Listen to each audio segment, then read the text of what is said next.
있는데 특히 롯데 이름만 달렸다 하면 거부나 취소 사례가 잇따르고 있습니다. 롯데가 만든 사탕까지 통관이 불허됐습니다. 베이징 김현석 특파원입니다. 스낵 제조업체인 웨이롱은 어제 저녁 사드 배치에 대한 항의로 롯데마트에서 자사 제품을 철수시키겠다고 발표했습니다. 웨이롱은 앞으로도 롯데와 협력하지도 제품을 공급하지도 않을 것이라고 밝혔습니다. 한국 방문을 앞둔 한 유력 외교 학회는 롯데 호텔 예약을 갑자기 취소했습니다. 이에 앞서 작년 12월 칭다오 검언 검역국이 롯데그룹 계열사 사탕 제품의 통관을 불허한 사실도 드러났습니다. 롯데 사탕 600kg 300상자는 모두 소각 처리됐습니다. 금지된 첨가제가 들어있다는 이유였는데 롯데에만 세세한 규정을 들이대 트집을 잡고 있다는 지적이 제기됐습니다. 但是他们在华的经营必须要依法合规. 동영상 플랫폼들이 한국 관련 프로그램의 업데이트를 중단한 가운데 한 음악 사이트가 한국 가요 차트를 삭제하는 등 한류에 대한 규제도 강화되고 있습니다. 중국의 무역과 경제를 총괄하는 상무부까지 압박에 나섰습니다. 也损害了中韩合作的民意基础. 중국 내부에서도 이런 보복 조치는 정도가 아니라는 비판이 제기되고 있지만 관영 언론들은 지금은 제재만 생각해야 할 때라며 비판을 일축했습니다. 베이징에서 MBC 뉴스 김현석입니다. 네, 그런가 하면 오늘 나탄때 롯데 면세점의 모든 홈페이지가 해킹 공격을 받아 마비됐습니다. 이 공격의 진원지는 중국으로 보이는데요. 주식시장에서는 롯데그룹 주식뿐만 아니라 중국 관련주들이 일제히 하락했습니다. 조현용 기자입니다. 오늘 낮 12시쯤 롯데 면세점 인터넷 홈페이지와 모바일 서비스가 전면 마비됐습니다. 한글 페이지는 물론 영어, 중국어 홈페이지 등 모든 홈페이지가 접속 차단됐습니다. 접속량이 폭증하면서 홈페이지를 다운시키는 디도스 공격을 받은 겁니다. 롯데는 어제 저녁 8시부터 중국 IP를 통해 접속이 급증했고 오늘 정오쯤 자체 보안 시스템으로 막을 수 없는 양의 공격이 들어왔다고 밝혔습니다. 홈페이지는 3시간 만에 복구됐지만 롯데 면세점은 5억 원 넘는 손실을 입은 걸로 추산됩니다. 주식시장에서는 롯데그룹 주식이 쇼핑, 푸드, 제과 가릴 것 없이 일제히 하락했습니다. 사드 부지 교환 결정 이후 롯데에 대한 중국의 보복이 현실화됐다는 시장의 판단 때문인데 중국 시장 의존도가 큰 화장품, 엔터테인먼트 종목들도 전반적으로 하향세를 보였습니다. 화장품 대표주인 아모레퍼시픽이 4.32% 떨어진 가운데 토니모리와 한국콜마도 4% 넘게 하락했고 이미 중국 내 콘텐츠 배포가 제한된 CJ-CGV는 7.1%, CJENM은 3.84% 급락했습니다. 전문가들은 중국의 사드 보복이 정부 차원의 직간접 제재를 넘어 반한 감정이 실린 불매운동으로 퍼질 경우 한국 기업의 피해가 더 커질 수 있다며 신중한 대응이 필요하다고 진단했습니다. MBC 뉴스 조현용입니다.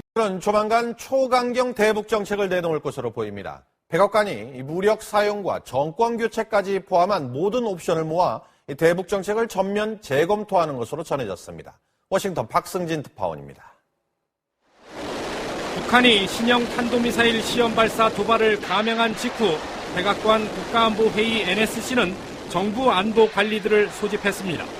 강경파인 캐슬린 맥파런드 부보좌관은 회의를 주재하면서 핵 보유 인정 안에서부터 북한에 대한 군사 행동, 즉 무력 사용안까지 모든 옵션을 제출할 것을 지시했다고 월스트리트 저널이 보도했습니다.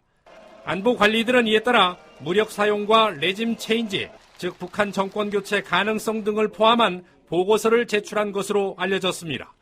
동맹국들과 논의하는 대북 전략에 군사적 영역을 포함하는 안도 담긴 것으로 전해졌습니다. 북한 도발 이후 트럼프 대통령은 강력한 대북 대응 의지를 밝혀왔습니다. North Korea is a big problem, and we will deal with that very strongly. 지난주엔 김정은이 한 일에 매우 화가 났다며 발언 수위를 높였던 트럼프는 최근 지역 방송 기자들을 만나 북한은 전 세계적인 위협이고 문제라면서 조속히 다뤄야 한다고 강조했습니다.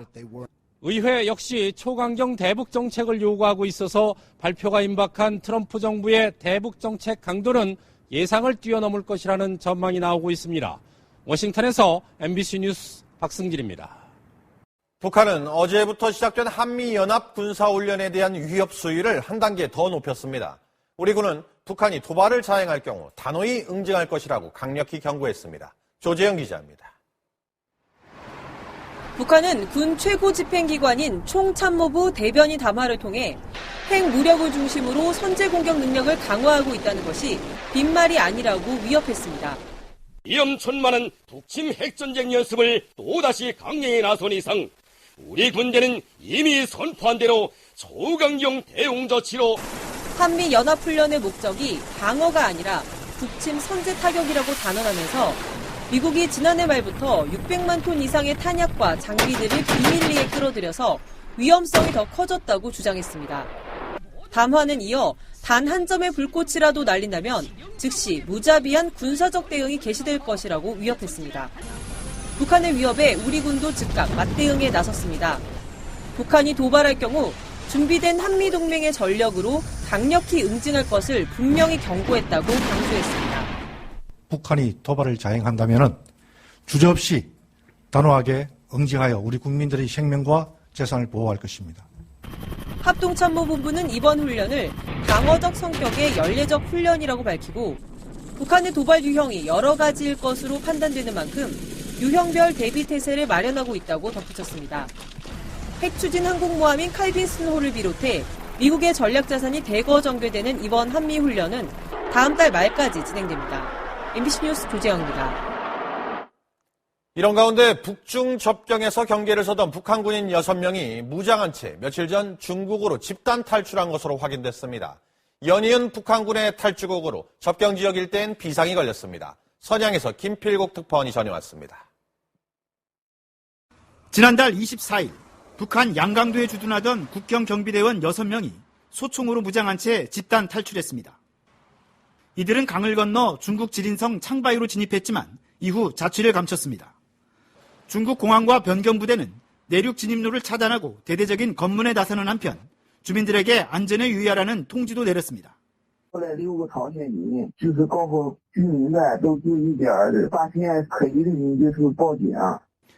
우리나라나 제3국으로 가기 위해 탈북한 것인지 처벌을 피해 달아난 것인지 탈출 경위와 이후 행적은 알려지지 않고 있습니다.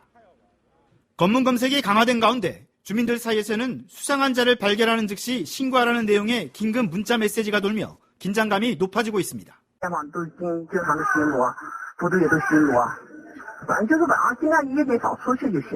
이곳 창바이에서는 작년 7월에도 북한 무장탈행병 5명이 주택가에 침입했다가 총격전 끝에 붙잡혔고 지난 2014년에는 인근 허룽에서 북한 탈행병이 총을 난사해 5명의 사상자가 발생하는 등 북한군에 의한 사고가 잇따르고 있습니다.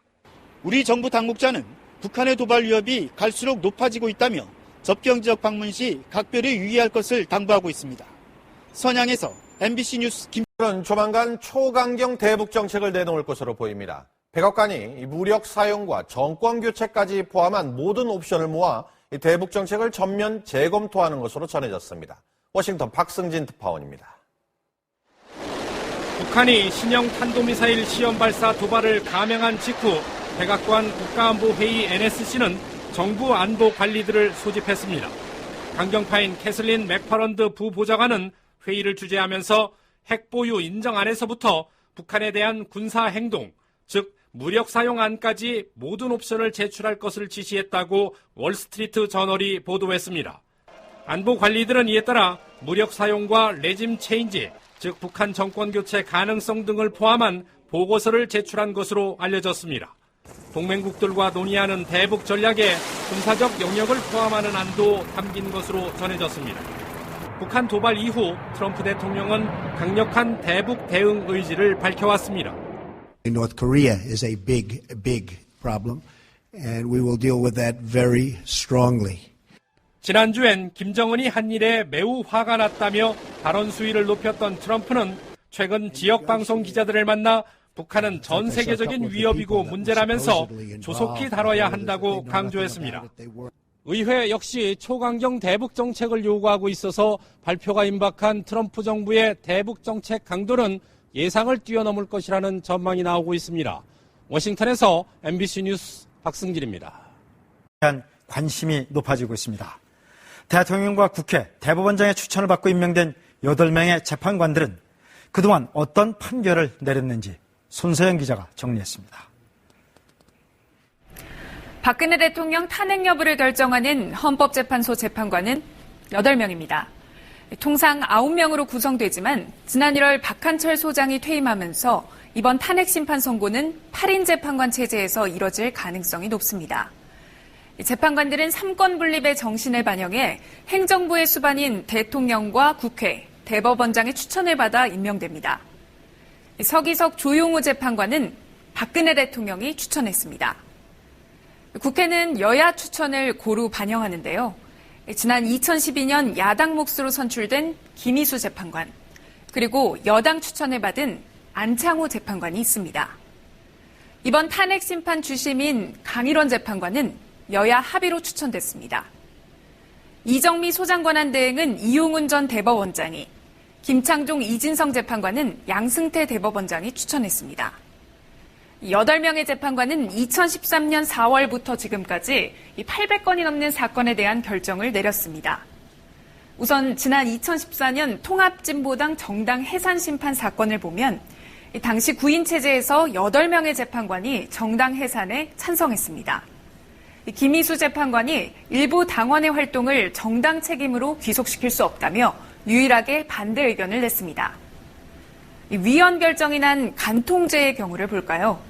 유일한 여성 재판관인 이정미 재판관과 검찰 출신 안창호 재판관이 당시 합헌 결정을 내렸습니다. 간통이 혼인제도를 훼손하고 가족 공동체의 유지와 보호에 파괴적인 영향을 미친다는 이유였습니다. 야간 시위를 금지한 집회와 시위에 관한 법률은 재판관 전원이 위헌 결정을 내렸습니다. 평소 보수 성향에 가깝다는 김창종 서기석 재판관도 의견을 같이 했습니다.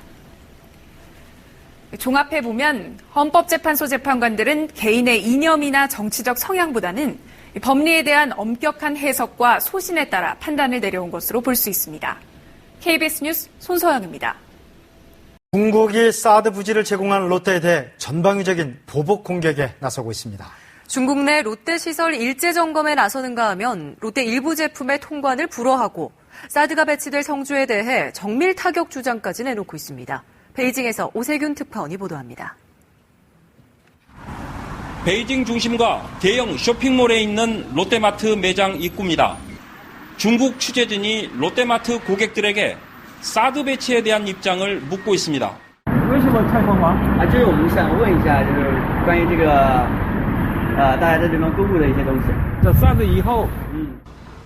이 롯데마트에 간식거리를 납품하던 업체는 돌연 공급을 중단했습니다. 안우이성의 한 롯데마트에는 경찰이 들이닥쳐 매장에서 사용하는 무전기 주파수까지 단속했습니다. 경찰은 무전기 30대를 몰수하고 벌금 2만 위안을 부과했습니다. 산둥성 칭따오 검역국은 롯데 계열사 사탕에서 금지된 첨가제가 사용됐다며 소각 조치했습니다. 于乐天方面他的猜测对此我不做评论。 왕징에 있는 한 음식점은 한국인들을 받지 않는다는 안내문을 내걸어 중국인들의 반한 감정을 자극하고 있습니다. 롯데 홈페이지에 대한 온라인 공격도 이어져 롯데 면세점의 홈페이지가 3시간 동안 마비됐다가 복구됐습니다. 롯데와 경찰은 중국 측 IP 주소로 디도스 공격이 들어온 것으로 보고 있습니다. 심지어 중국 강경파 예비역 장성은 사드가 배치될 경북 성주에 대해 정밀 타격을 주장하고 나오는 등 중국의 보복 위협이 도를 넘고 있습니다. 베이징에서 KBS 뉴스 오세규입니다. 중국 당국은 그동안 정부 차원의 공식적인 제재가 아닌 것처럼 말해왔는데요. 그러나 실제로는 중국 관광 당국이 직접 주요 여행사들에게 한국 여행 상품을 판매하지 말라고 구두 지시한 것으로 전해졌습니다. 상하이에서 김태욱 특파원이 단독 취재했습니다. 오늘 오후 4시 중국 관광당국인 국가여유국이 베이징의 주요 여행사들을 불러 모았습니다. 이 자리에서 중국 당국은 앞으로 한국행 여행 상품을 아예 판매하지 말라고 지시했다고 여행업계 관계자가 전했습니다. 다수의 현지 여행사들이 이런 사실을 확인했습니다. 중국이 판매 금지를 요구한 품목은 일반 여행 상품뿐 아니라 크루즈 여행까지 포함됐습니다. 단체뿐만이 아니라 크루즈도 한국을 전면에서 보내지 말아야 돼. 그 여행사들도 들었기 때문에 앞에.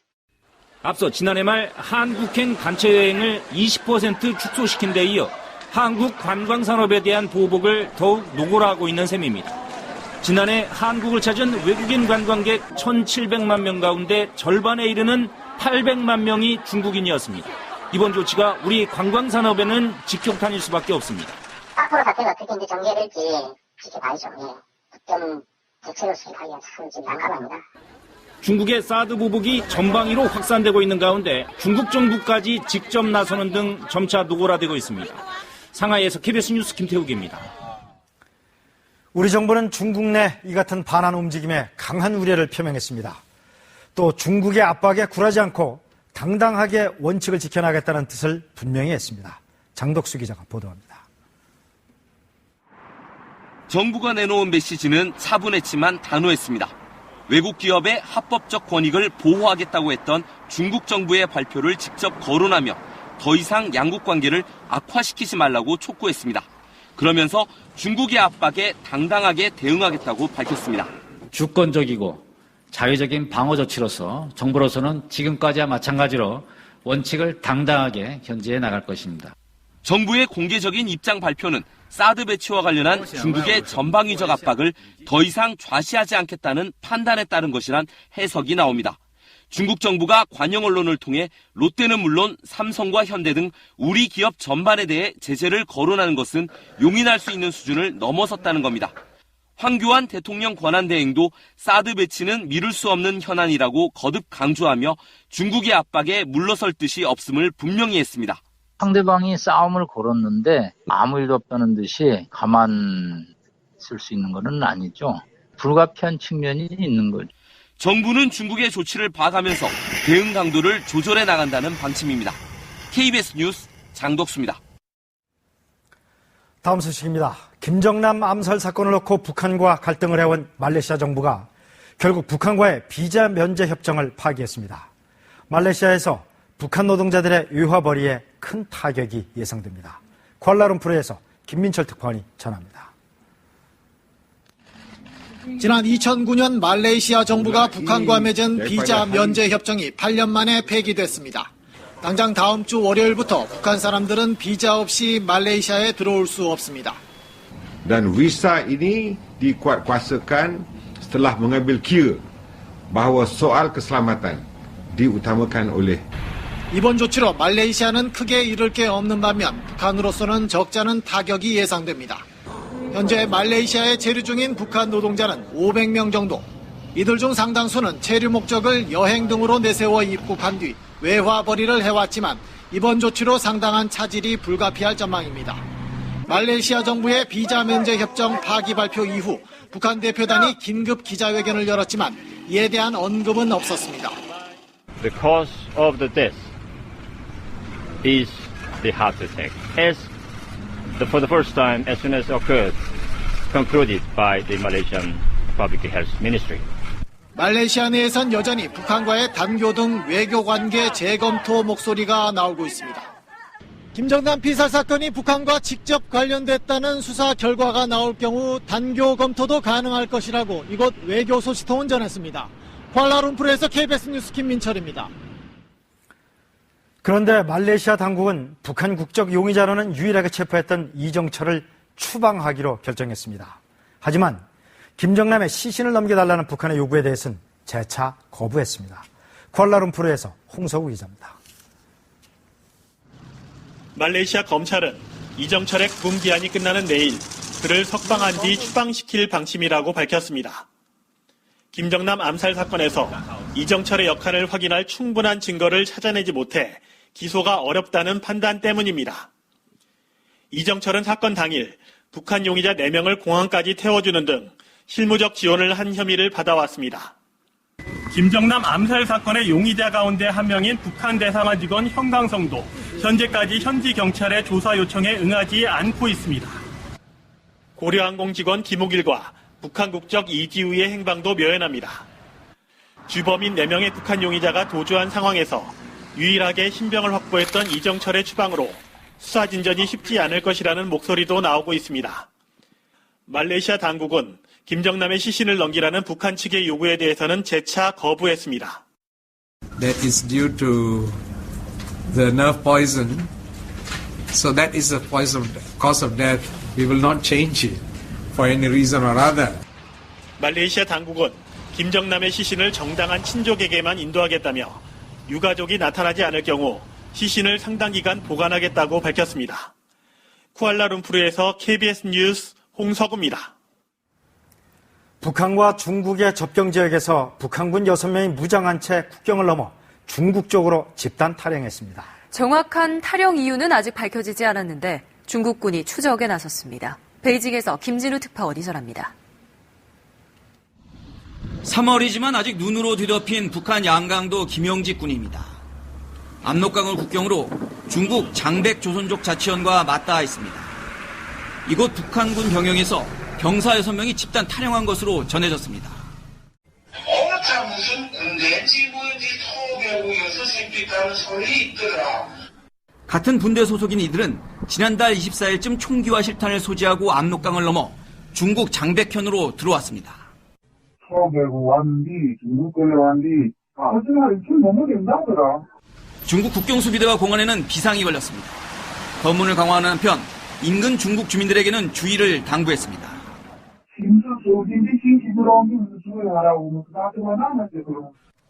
그러나 아직까지 탈영병들의 행적을 찾지 못하고 있습니다. 대북 소식통은 이들의 탈북 이유는 확인되지 않았지만 지휘관들의 구타와 처벌이 문제일 수 있다고 전했습니다. 장백현에서는 지난해 7월 북한 무장 탈영병 5명이 주택에 침입해 강도 행각을 벌이다 총격전이 벌어지기도 했습니다. 아직까지 탈영병들로 인한 피해는 없는 것으로 보입니다.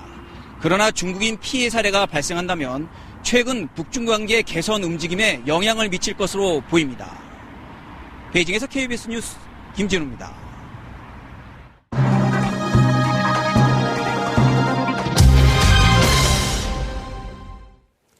금융은 피와 같다. 이것이 멈추면 심장도 멈춘다. 지난 2005년 BDA 사태로 2,500만 달러가 동결되자 당시 북한 김재관 외무성 부상은 금융 제재의 고통을 이렇게 토로했습니다. 북한은 당시 필사적으로 BDA 자금을 회수했는데요. 고립된 북한에 금융 제재가 먹힌다는 걸 보여준 상징적 사건이었습니다. 지난해 1월 북한의 4차 핵실험으로 유엔 안보리 결의 2270호가 3월에 채택됐습니다. 한미일의 독자 제재안도 연달아 나왔죠. 내일이면 1년이 되는데 국제사회 대북 제재가 어떤 효과를 내고 있을까요? 임종빈 기자가 짚어봤습니다. 보육지책이었던 개성공단 가동 중단은 핵개발 등에 쓰이는 연 1억 달러짜리 대북 자금줄을 차단했습니다. 동시에 한국의 개성공단을 빌미로 대북 제재에 미온적이던 중국과 러시아까지 제재로 이끌어냈습니다. 15 votes in favor. The draft resolution has been adopted unanimously. 북한 해외 식당들은 문을 닫았고 노동자들의 파견도 타격을 입었습니다. 이 때문에 한 해 5억 달러에서 7억 달러로 추산되는 김정은의 통치 자금이 60%나 줄었다고 대북 소식통은 밝혔습니다. 반면 장마당은 확산 일로했습니다. 평양시 통일시장, 대동강시장 무슨 시장에서 국가가 승인한 장마당은 이처럼 538개 이렇게 있죠. 대급제와 계획경제 시스템 붕괴로 주민들의 삶은 시장을 중심으로 이루어지고 있다는 분석입니다. 공급하는 물자 자체가 줄어들므로써 북한 주민들이 스스로 장마당을 통해서 생활을 할 수밖에 없는 구조로 바뀌다 보니까 오히려 장마당은 더욱더 커지고 있습니다. 강력한 대북 제재는 김정은 정권의 통치력을 약화시키며 북한의 시장화를 더욱 촉진하고 있습니다. KBS 뉴스 임종문입니다. 그런데 유엔과 국제사회의 제재에도 불구하고 북한의 금융기관과 기업들은 제재를 피해가며 활동을 계속하는 것으로 드러났습니다. 유엔 안보리의 전문가 보고서는 북한이 교묘하게 제재를 회피하고 있는데 중국이 큰 역할을 하고 있는 것으로 적시했습니다. 김도엽 특파원입니다. 북한에 핵 개발 물자를 제공한 것으로 지목된 홍샹그룹의 본사 건물. 이곳에 유엔 안보리의 제재 대상이던 조선광선은행의 비밀 사무실이 있었습니다. 이처럼 북한의 금융기관이 중국에서 은밀히 영업하면서 안보리 대북 제재를 무력화시키고 있다는 게 안보리 북한제재위원회의 평가입니다. 북한 은행과 기업들이 중국에 세운 위장회사를 통해 국제 금융 시스템에 접근하고 해외 영업을 계속할 수 있게 했다는 겁니다. 대성은행도 있고 대성은행, 고려은행, 조선에 가면 은행 간판 먹고. 그냥 음지에서 그렇게 영업한다는 소리 아니야. 거래 대상은 앙골라, 말레이시아, 카리브해 국가까지 망라됐습니다. 외교관, 기업인, 밀수업자들이 관여해 광물과 미사일 부품, 하이테크 장비까지 거래했습니다. Members of the Council were unanimous in condemning the irresponsible and provocative DPRK's attempts to evade the sanctions. 이번 보고서는 북한의 이런 활동이 중국을 중심으로 이루어지고 있는 점을 주목했습니다. 비록 적극 지원은 아니더라도 암묵적인 방조가 있었기에 가능했다는 건데 이런 상황이 유엔과 미국 행정부의 여전한 어려움으로 남아있다고 분석했습니다. 선양에서 KBS 뉴스 김도엽입니다. 고립이 심화되고 있는 북한이 올해 초부터 대남 라디오 방송을 재개하고 대대적인 심리전을 펼치고 있는 것으로 확인됐습니다. 매일 방송 내용을 바꾸는 등 공을 들이고 있는데 대남 비방은 물론이고 핵전쟁 위협도 서슴지 않고 있습니다. 김용준 기자가 단독 보도합니다. 경기도 파주시의 한 전방지역 마을, FM 라디오의 주파수를 돌리자 북한 말씨를 쓰는 남성의 목소리가 선명히 들립니다. 역적 회당이 북침 야망을 기어이 실현해보려고 얼마나 미친 듯이 발광하고 있는가 하는 것을. 북한이 FM 주파수로 송출하는 대남 선전방송입니다.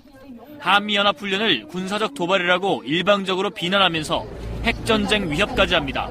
역대 최대 규모로 벌어지게 된다면 언제 핵전쟁이 터질지 모를 일촉즉발의 초긴장 상태가 또다시 조성되게 될 것이라는 것은 북한은 북한 체제를 선전하고 우리 군과 남한 체제를 맹비난하는 내용의 라디오 방송을 매일 6시간씩 하고 있습니다.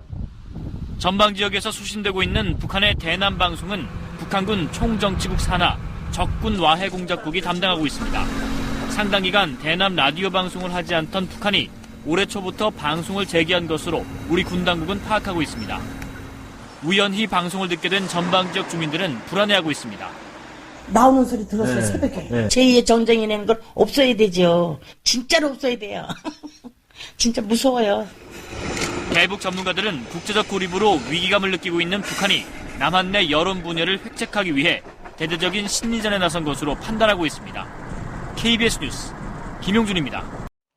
여러분 안녕하십니까. 김정남 암살 사건을 수사 중인 말레이시아 당국이 유일하게 신병을 확보했던 북한 인용이자 리정철을 기소하지 않고 추방하기로 했습니다. 사건이 영구미제로 남을 가능성이 커졌는데 북한 대표단은 화학무기가 아닌 심장마비가 사인이었다고 재차 주장했습니다. 현지에서 전재호 특파원이 보도합니다. 말레이시아 검찰은 김정남 암살 용의자로 체포된 북한 국적의 리정철을 내일 석방한 뒤 북한으로 추방할 예정이라고 밝혔습니다. 살인 혐의를 뒷받침할 만한 증거나 자백을 확보하지 못한 채 위장 추업 혐의만을 적용해 내린 결론입니다. 사건 수사는 사실상 벽에 가로막힌 상황입니다. 리지연 등 암살 주범으로 파악된 북한인 4명은 김정남 살해 직후 평양으로 도주했고 북한 대사관 2등 서기관인 현광성과 고려항공 직원 김우길은 시해법권 지역에 은신해 있어 신병 확보가 어렵기 때문입니다. 조연으로 분류됐던 외국인 여성 용의자 2명만 처벌을 받고 사건 수사가 마무리될 가능성까지 제기되고 있습니다. 북한 대표단은 기자회견을 갖고 문제의 사망자는 심장마비로 사망한 것이며 화학무기인 VX를 사용한 근거가 없다고 주장하면서 실신을 인도해달라고 요구했습니다. 또 사건의 배후에는 한국의 정치적 음모가 도사리고 있다는 주장도 했습니다. Inside South Korea, and they need a great incident to divert people's attention. 하지만 말레이시아 당국은 실신은 정당한 친족에게만 인도할 것이라는 입장을 재확인했습니다. 암살 주범들의 검거와 물증 확보에 실패하면서 사건의 실체와 배후 규명이 미궁에 빠질 거란 우려가 높아지고 있습니다. 쿠알라룸푸르에서 MBC 뉴스 전조우입니다. 이번 암살 사건으로 북한과 격하게 대립해온 말레이시아 정부는 북한과의 비자 면제 협정 파기라는 초강수를 내놨습니다. 말레이시아 내에선 국교까지 단절해야 한다는 목소리도 계속 높아지고 있습니다. 금기종 특파원입니다. 말레이시아 정부가 북한과의 비자 면제 협정을 오는 6일자로 파기하기로 했습니다. 지난 2009년 체결된 협정이 8년 만에 파기됨으로써 앞으로는 별도의 비자를 발급받아야 하는 상황이 됐습니다. Semua warga negara Korea Utara yang mahu ke Malaysia akan dikenakan visa. 하미디 부총리는 국가 안보를 위해 비자 면제 협정을 파기한다고 밝혀 유엔이 금지한 화학무기인 VX가 암살에 사용된 점이 협정 파기의 배경임을 시사했습니다. 이번 조치로 북한은 외화벌이에 적지 않은 타격을 받게 될 것으로 보입니다. 현재 말레이시아 광산과 건설 현장 등에 있는 1000여 명의 북한 근로자와 사업차 왕래하는 북한인들의 입국과 체류가 제한되기 때문입니다. 반면 북한을 방문하는 말레이시아인은 많지 않은 것으로 알려졌습니다. 말레이시아 내각의 장관들은 한 발 더 나가 북한과 외교 관계를 끊어도 아무 상관이 없다며 단결을 강하게 촉구하고 있습니다. He continues to be delusional and spew lies and accusations against our government. 북한의 태도 변화가 없을 경우 북한과 말레이시아의 44년 우호 관계가 파국으로 치달을 것이란 관측이 제기되고 있습니다. 베이징에서 MBC 뉴스 금기. 무서운 폭발력을 축적하고 있습니다. 이것이 폭발하는 날에는 어때요? 세상 모든 것을 휩쓸어 버립니다. 얼마 전엔 대부분의 사람들이 촛불을 외치면서 대통령을 죽이라고 했지만, 그래서 그 많은 사람들 다수의 합의라는 명분 아래, 국민이라는 이름 아래 반대자들을 쓸어버리고 있었고, 거기에 겁먹은 군중들은 겁에 질린 채 쳐다볼 수밖에 없었는데, 이제는 어때요? 판세가 이제 이 고래를 본 사람들이 점점 더 어마어마하게 늘어나서 이 사람에게 뭐라고 얘기를 하는 거죠? 야, 빨리 나와 이 바보야. 빨리 촛불에서 나와. 빨리 강화문에서 나와 이 멍청한 놈아. 이렇게 외치고 있는 거죠. 공감 일자 찍어보세요. 야, 너는 아직도 세월호 타령하고 넌 밑에 있는 고래도 보지 못하는 이 문해야, 좀비야. 자, 이젠 판세가 이제 어떻게 되냐면 촛불을 들면 그 자체로 문해야가 되고 좀비가 되고 병신이 되는 세상이 온 거죠. 그래서 이제 판이 확 바뀔 것입니다. 맞습니까, 여러분들? 그래서 저도 이제 여러분들에게 물어보는 거예요. 이제 판이 확 뒤집힐 건데 여러분들 쳐다만 보고 있을 것입니까? 이 사람이, 이 대한민국이 밑에 고래가 깔려 있어서 침몰하고 있고 죽을지도 모르는데, 곧 이렇게 될지도 모르는데 여러분들 쳐다만 보고 있을 것입니까?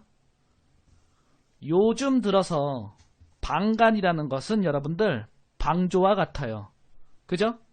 방조는 불의에 찬성하는 것이라는 것을 깨달아야 합니다, 여러분들. 맞죠? 공감 2차 찍어보세요. 방간은 방조와 같고 방조는 불의에 찬성하는 것을 깨달아야 합니다. 그래서 우리가 분쟁이 일어나고 논쟁이 일어나는 거야, 가족끼리. 예? 우리는 여기에 고래가 있다는 것을 뻔히 보고 있고 무식한 것들은 보지 못하니까 논쟁이 일어나는 거죠.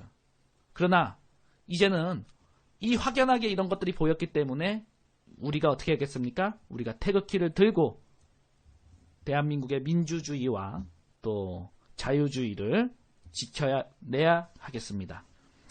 물론 뭐 이렇게 될 것이라고 이제 이미 이거는 짜여져 있는 판이라고 저는 작년 10월부터 미리 결과까지 예고해 드렸었고요.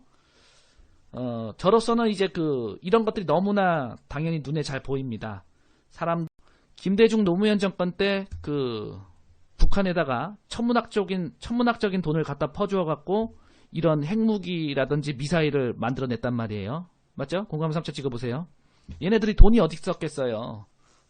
맞죠? 얘네들이 돈이 어디서 났겠습니까? 얘네들이 뭐 이런 국민들이 쌀도 먹을 게 없고 먹고 죽으라고 해도 그런 게 없다고 하는데 얘네들이 이런 첨단 무기를 어떻게 개발할 수 있겠습니까? 노무현 김대중 정권 때 천문학적인 돈을 북한에다 퍼줬기 때문에 그런 것들이 지금 핵무기, 미사일이 돼가지고 우리를 위협하고 있고 허구한 날 지금 저렇게 우리 목전에서 실험을 하고 테스트를 하고 있죠. 그쵸? 쟤네들이 맨날 저렇게 미사일 쏘고 핵무기 발사한다고 하니까 우리나라랑 미국이 어떻게 하기로 했어요? 사드를 설치하기로 했죠. 맞죠? 근데 여러분들 물어볼게요. 사드는 공격무기예요? 방어무기예요? 사드는 어떤 무기죠? 방어무기란 말이에요. 그죠? 그러니까 지네들이 쏘는 거 우리가 방어하겠다는 건데 이건 어찌된 영문인지 방어하는 무기조차 반대하는 사람들이 있어요. 그럼 그 사람들은 어떤 나라 사람들이에요? 쟤네들이 저렇게 쏴대는데 그럼 그거라도 방어하겠다, 막겠다. 사드를 여러분들 어떻게 해야 됩니까? 설치를 해야겠습니까? 아니면 반대하겠습니까? 물론 반대 의견이 있을 수도 있지만 이미 국가 간에 약속을 해서 설치하기로 했으면 빨리 설치를 해야죠. 그죠? 예. 지금 이 미사일은 여러분들 이 북극성 2형 미사일은 일반 그 패트리어트로 요격이 안 돼요. 이거는 사드로밖에 막을 수가 없습니다. 공감을 일단 찍어보세요. 사드로밖에 제거할 수 없는 미사일이 바로 이런 미사일이란 말이에요. 예. 이런 심각성을 우리 국민들이 좀 알아야 됩니다. 뉴스를 보고 이제 최근에 이제 2월 달 되면서 이제 그 고영태 녹취록들이 하루에 한 파트씩 공개되면서 국민들이 이제 진실을 조금씩 알아가기 시작하는데 이게 공개가 되면 될수록 야, 대통령은 정말 어떻게 사람이 권력자가 이럴 수 있을까 정도로 완벽한 깨끗함을 보여주고 있고 반면에 검찰과 언론 그리고 고영태 패거리들은 세상에 천하의 반역자도 이러진 않을 거라는 생각을 갖게 합니다. 그죠? 그러면서 온 국민의 분노가 지금 얘네들 언론, 민주당 이쪽으로 지금 쏠리고 있죠. 공감 이자 찍어보세요. 그러니까 여기서 뭐 얘가 무슨 얘기를 했고 무슨 녹취록을 했고 그런 것들은 얘기하지 않을 거예요. 그죠? 다만 우리가 알아야 되는 것은 뭐예요? 다만 우리가 알아야 되는 것은 지금 여러분들 여기에 이제 배 한 척이 유유히 떠갖고 이 사람이 그냥 자기가 하고 싶은 대로 그냥 평화롭게 낚시를 하고 있는다고 생각하지만 그죠? 우리는 그것을 알아야 됩니다. 여러분들 경제활동을 하던 안 하던 우리가 그냥 맹목적으로 그냥 망중안에 빠져갖고 지 멋대로 살 것이 아니고 어떤 사건이 발생하면 그것은 돌발적으로 우연히 발생하는 것이라고 대중들은 생각하지만 천만의 말씀입니다. 대한민국 현대사에서 벌어지는 모든 일은 누군가가 보이지 않는 손에 의해서 기획되고 설계되고 사건화되는 것이죠. 자, 이 사람은 그냥 망중안을 즐기면서 평평한 잔잔한 바다에서 낚시를 하고 있지만 사실은 그 밑에 뭐가 있는 거예요? 여러분들 사실은 그 밑에 뭐가 있는 거예요? 그 밑에 보이지 않는 손에 의해서 큰 고래에 의해서 그죠? 걔가 눈에 보이지 않는 뭔가가 큰 거대한 것이 있다는 것을 알아야 되는 겁니다. 그러니까 지금 무슨 조류독감이 어쩌고 또 구제역이 어쩌고 이런 모든 뉴스를 도배하는 모든 사건들의 그 밑에 실마리에는 어떠한 고래가 푹 잠겨 있다는 것을 알아야 됩니다. 공감하시면 1차 찍어보세요. 그러니까 사람들은 그냥 돌발적으로 갑자기 뜬금없이 고래가 뻥 일어나서 이런 사건 사고가 발생하는 줄 알죠. 그죠? 그러니까 이렇게 세월호가 침몰하고 황우석 사태가 터지고 김대엽 사태가 터지고 수많은 경영 총수들이 자살하고 이 많은 문제가 돌발적으로 우연히 발생했을까요, 여러분들? 예, 강호뻥 사태가 터지고 그죠? 아니란 말이에요. 이 모든 문제들이 그 밑에 바닥에 깔린 큰 고래의 움직임을 감지하지 못하다가 결국 당하고 마는 것이죠. 이번 전국 사태도 어때요, 여러분들? 이번 전국 사태도 마찬가지라고 볼 수 있는 겁니다. 그래서 나는 여러분들 오늘 뭐 지금 한 500명 가까이 접속을 하셨는데 한 인간으로서 한 정직한 인간으로서 온 힘을 다해 여러분들에게 진실을 외쳐야겠습니다. 이 진실이라는 것은 이 밑에 고래가 이제 어떠한 진실이잖아요. 그죠? 이 진실이라는 것은 눈에는 보이지 않지만 지하에 묻혀서도 자라나는 것이고 그리고 무서운 폭발력을 축적하고 있습니다. 이것이 폭발하는 날에는 어때요?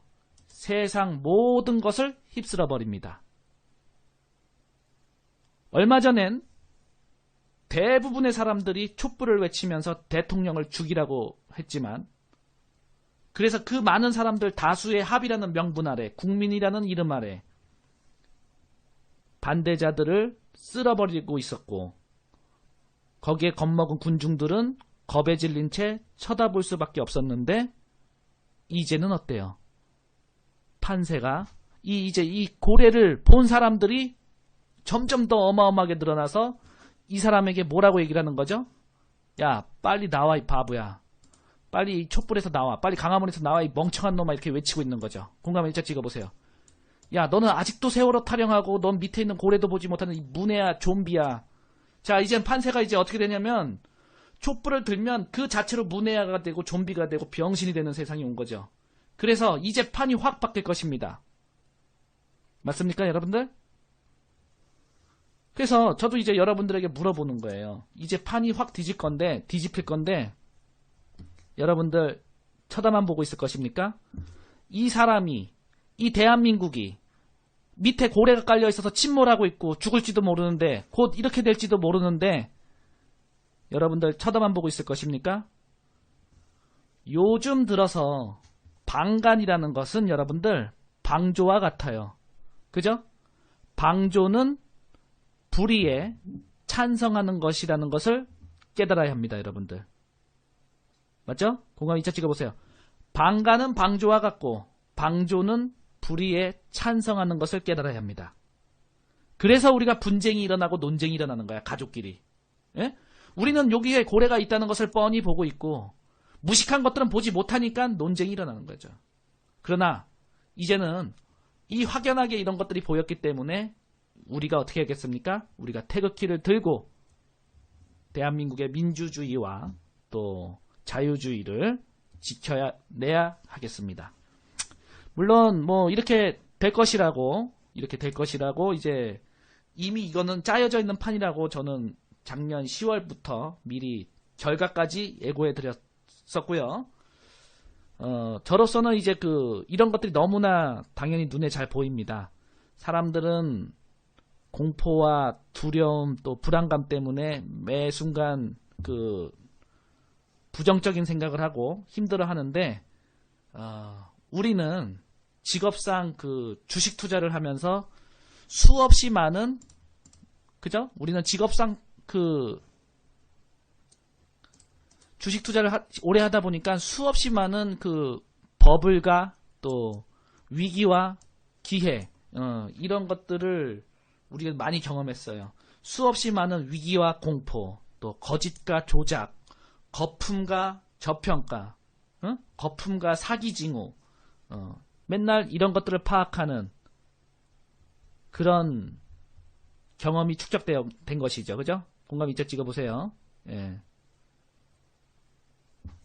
그래서 우리가 이런 파동에 의해서 만들어지는 거짓, 조작, 날조, 거품, 사기, 설계 이런 징후들을 파악하고 우리가 이 안에서 만들어지는 흔적을 통해서 팩트, 그죠? 팩트와 데이터를 통해 갖고 진실을 읽으면서 어떻게 해야 돼요? 최종 목적지가 어떻게 될 것이다 라고 이제 결론을 내게 되는 거예요. 그러니까 최종 목적지, 미래라는 것을 우리가 이런 경험에 의한 팩트, 데이터, 파동 이런 것들을 연구한 그 경험의 축적으로 인해서 최종 목적지인 미래를 보게 되는 거죠. 맞죠? 공감 2차 찍어보세요. 그러니까 작년 10월에 전체 VIP 회원들에게 이거는 대국민 사기극이다. 그리고 박근혜 대통령이 반드시 승리한다 라고 이렇게 말씀을 드렸던 거죠. 자, 여러분들 우리 얼마 전에 똥바른정당 보셨죠, 여러분들? 똥바른정당. 대통령이 박근혜 대통령 팔아갖고 당선된 놈들이 박근혜 대통령이 조금 위험해지니까 바로 등에 칼 꽂고 배신 때린 놈들이죠. 이 놈들이 원래 제일 좋아하는 게 똥이에요. 근데 여러분들 이 똥 주변에는 항상 뭐가 있어요? 이 똥 먹으려고 달려드는 것들이 뭐가 있어요? 응? 이 똥 보면 달려드는 게 뭐가 있어요? 네, 파리가 있죠. 이렇게 파리가 되어 있습니다. 맞습니까, 여러분들? 네. 파리가 여지없이 달려들게 돼 있죠. 그죠? 이 파리가 아주 중요한 거예요. 근데 파리를 잡아먹는 건 또 뭐가 있어요? 파리 주변에는 또 잠자리나 사마귀가 파리를 잡아먹으려고 이렇게 먹이 사슬을 유지하고 있습니다. 그죠? 또 잠자리는 또 뭐가 잡아먹어요? 개구리나 새가 잡아먹죠. 그죠? 그리고 개구리는 또 뭐가 잡아먹어요? 뱀이 잡아먹죠. 맞죠? 뱀은 어린애가 이제 잡으려고 장난치려고 이렇게 합니다. 그러니까 요것들은 뭐 하는 거예요? 당장 눈앞에밖에 못 보는 거죠. 예, 당장 눈앞에밖에 못 보는 거야. 요것만 노려요. 요것만 노리는 거야. 그죠? 요것만 노리는 거야. 그래서 결국 이 지네들은 바른정당이다라고서 아기가 뱀 잡는 것을 꾸짖는 것은, 뱀 앞에 개구리와 잠자리와 파리가 있다는 것은, 궁극적으로 똥이 있다는 것을 보지 못하는 어리석은 사람이 있다는 것이죠. 눈앞밖에 보지 못하면, 작은 이 눈앞만 보고 다니면 결국 어떻게 된다? 화장실에 이르러 똥을 밟게 된다는 것이죠. 즉 파리를 쫓아가면 똥을 발견하게 된다는 겁니다. 공감 이자 찍어보세요. 작은 이익 때문에 대의와 대의 명분을 무시한 사람들은 결국은 똥에 이르게 됩니다.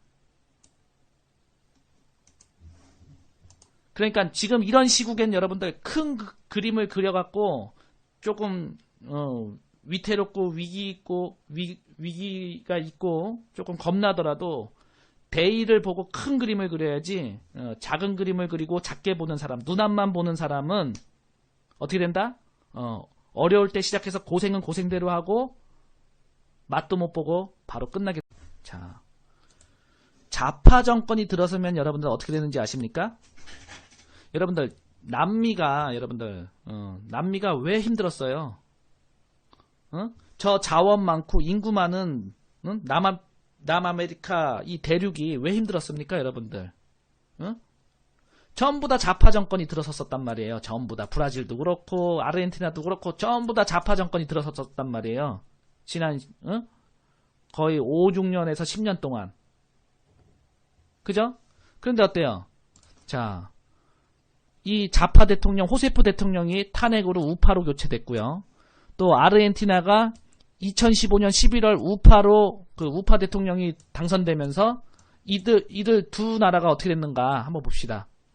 지금 베네수엘라가 여러분들 다 죽으려고 그러죠. 국민들이. 예? 국민들이 다 죽으려고 그러는 이유가 뭐예요? 좌파 대통령이기 때문에 그렇습니다. 공감일자 찍어보세요.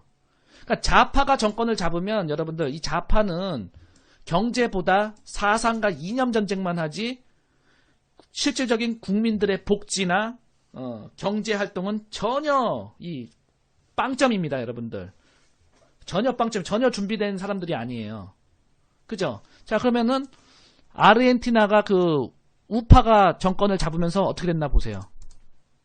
아르헨티나가 우파가 정권을 잡으면서 증시가 폭등하게 됩니다. 보이시면 자 찍어보세요. 그죠? 이렇게 우파가 정권을 잡고 나서 이렇게 폭등하게 되는 거예요. 그죠? 또 작년 그 상반기에 브라질이 증시가 최고로 많이 빠졌었는데 왜 빠졌어요? 왜 빠졌어? 전국 불안정 때문에. 좌파 대통령이 탄핵되냐 마냐 막 난리가 났었죠. 엄청난 국정 혼돈 사태가 벌어졌었단 말이에요. 브라질이. 그죠? 그러면서 이제 그 국정 혼돈 사태가 좌파 정권이 몰락하고 난 이후로 증시가 어떻게 됩니까? 증시가 어떻게 돼요, 여러분들? 증시가 폭등합니다, 여러분들. 보시면 자 찍어보세요. 자, 2015년도에 증시가 폭등합니다, 여러분들. 그냥 남아메리카 대륙이 전부 다 이제 우파로 전환되고 있습니다. 우파로 전환되고 나서 모두 신고가, 아르헨티나, 브라질 뭐 할 거 없이 전부 다 이제 신고가로 가고 있고, 아까 미국, 독일, 중국, 필리핀, 일본 모두 증시가 신고가로 가는 이유가 바로 보수 정권의 우파가 정권을 잡아서 경기가 살아나고 경제가 풀리고 있기 때문에 그렇습니다. 그런데 대한민국은 지금 현재 그 대선 후보 1위가 문재인이라 그러고 강력한 좌파주의자죠. 그죠? 좌파주의자죠. 전 세계가 지금 우파로 전환되고 있는 이 형국에 대한민국이 좌파 정권이 들어서면 전 세계에서 대한민국은 왕따 국가가 됩니다. 공감을 이자 찍어보세요. 대한민국에서 여러분들 대한민국의 좌파 정권이 들어서면 전 세계 놀림거리가 되고 왕따가 돼버리는 거예요. 그러면은 대한민국이 어떻게 되겠어요? 바로 국제적인 분쟁 지역으로 전환됩니다. 국민들이 이것을 알아야 되는 거죠. 이해됐습니까? 제가 그냥 문재인을 싫어하는 게 아니고 국가를 생각해서 이 데이터 분석을 해서 좌파 정권이 들어서면 대한민국은 10년, 20년 후로 후퇴하게 될 것입니다.